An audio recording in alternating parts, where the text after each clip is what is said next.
The first thing I noticed wasn't the leaking pipe. It was the silence. Not empty, heavy, like the room was holding something it didn't want to say out loud. And then she asked a question that made me forget why I was even there. Her name wasn't Samina anymore. Let's call her Lena.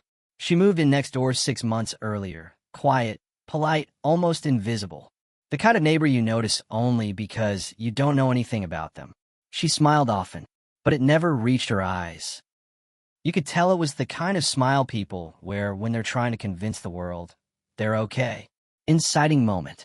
It was raining the day she knocked on my door. Soft, steady rain. The kind that makes everything feel smaller. My basement pipe burst, she said, almost apologetically. Not just worried. I said yes before she even finished the sentence. Maybe I needed something to fix. Rising tension. That's how I ended up in her basement. Concrete floor. Damp air. Flickering yellow light that kept cutting the room into pieces. Water slowly spreading across the ground.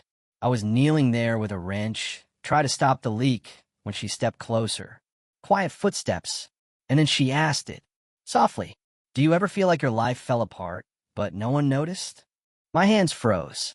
Not because I didn't understand. Because I understood too well. Internal conflict. I didn't answer right away. Because the truth is my life didn't collapse all at once. It faded. A job that went nowhere. Friends who stopped calling. Dreams that quietly adjusted themselves into something smaller, safer. From the outside, I was fine. Inside, I felt like I had become a background character in my own life. So I nodded, still staring at the pipe. Because turning around would mean admitting it out loud. Her story. She started talking. Not dramatic. Not emotional. Just honest. She said she used to have plans, direction, energy.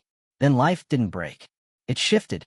Small disappointments, small compromises, small moments where she chose to keep going instead of asking if she was still happy. Until one day, she didn't recognize her own life anymore. The basement got quieter, the dripping louder, and suddenly it wasn't just her story. It was ours. Turning point. I tightened the last piece of the pipe. The leak stopped. Silence. Real silence this time. Then she asked another question. Do you think people like us can fix things? Not pipes. Life. I exhaled slowly. I don't think everything can be fixed, I said. And maybe it shouldn't. She looked at me. But maybe the point isn't to go back, I added. Maybe it's to build something new from what's left. Something in her face softened. Just a little. But it mattered. Change begins. After that night, we started talking. At first, sluchina. Short conversations over the fence. A how are you that actually waited for an answer.